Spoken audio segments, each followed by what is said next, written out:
to speak on behalf of all those families who seek justice. My family seek justice. Starmer's betrayal of veterans bringing one honourable MP to tears. Please watch to the end. Myself and my party, DUP,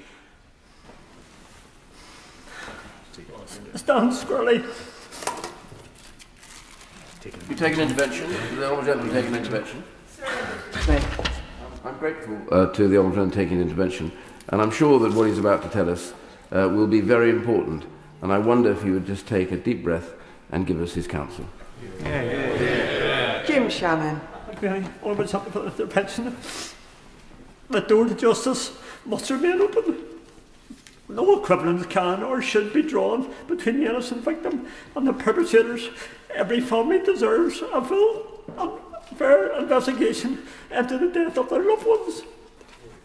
And there should be no appropriate safeguards against vexatious troubles investigations. So I'm here today, Deputy Speaker, to speak on behalf of all those families who seek justice. My family seeks justice. Honourable member seeks justice for his friend and his comrade. And it's for them. I underline the major flaws in the bill. The bill does not provide protection for service personnel. The recent history of members of the security forces being maligned and dragged through the courts as a result of vexatious allegations.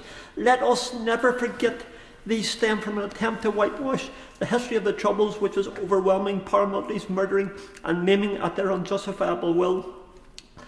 Let me be clear, I talk about those with clean hands. The announcement of the Irish government's role in this process, considering its perceived inaction on legacy issues within its own jurisdiction, includes a parallel inquiry into the Oma bombing, is yet more salt in the wound of those who watch murderers skip over the border without impunity. And the reason we do not trust the Irish government on legacy issues is clear and is warranted. It's a murder haven for years. Without this, there can be no Irish influence. Anything less than this is the greatest insult to the memory of those murdered and the families who grieve them all. The fact of the matter is, you can never acquit the death of a terrorist killed when carrying out murder.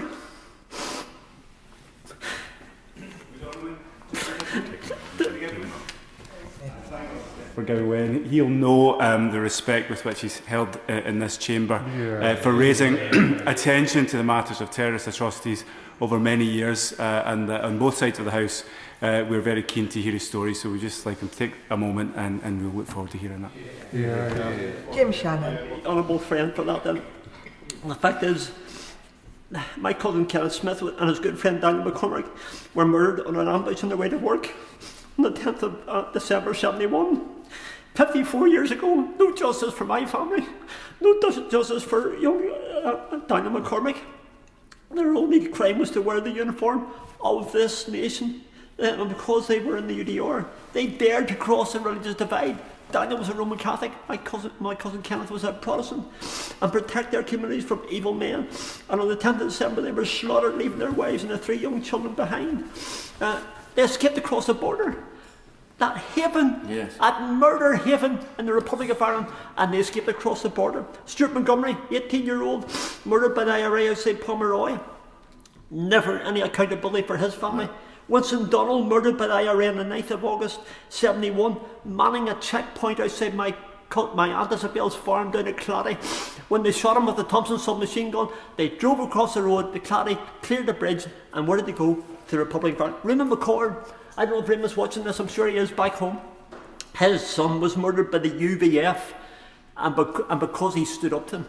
He seeks justice as well. I seek justice for him, and I put it on record. The bill does nothing for those mourning families, nothing for the families of the Ballydugan 4.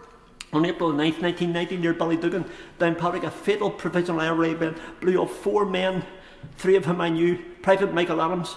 I worked with him in a butcher's shop. I served with him in the Territorial Army, and he joined the UDR. Private John Birch. The day he was born, I remember John Birch. And he died as well. Lance Corporal Bradley from Dundalk, didn't know him unfortunately, but he deserves justice. Private Stephen Smart from Newton Ards, I know his dad and the family really well. They were killed. The explosive was massive, killing the 4 men in the second vehicle instantly, creating a crater some 50 feet long. But the point I want to make is this. This bill does not protect the RUC officer who shot the man who pushed the button, who blew up the force line. Callum Marks, I'll put it on record in this House, he was a murdering scum of the IRA commander in Downpatrick who killed those 4 UDR men. Was he ever made accountable? No, he wasn't, but he did get his account in one time. Because in Downpatrick, when he tried to set up a horizontal mortar bomb, he was shot by an RUC officer who was then taken and charged, but the investigation was found that he was not guilty. But the point I want to make is this: we need protection, we need to make sure. So I'm going to finish with this. I'm sorry, Madam Deputy Speaker, for going on me, but I apologise for my tears. I find it very hard to express things on behalf of people that I serve with and you. So I'm asking the members in this House to ask themselves this: will this legislation do what the Troubles legislation was intended for and provide justice? No, it won't. It will help my cousin Shelley and my family and all the other families, and the family of Private Stephen Smart, that lovely young boy and the family I speak to down the street in Newton Ards. No, it won't. Will this legislation enable the continued persecution of RUC, UDR and British Army veterans, many of whom have had their honourable service doubted and their service disputed and who deserve better from this House? The question is, will this bill help to bring healing or comfort?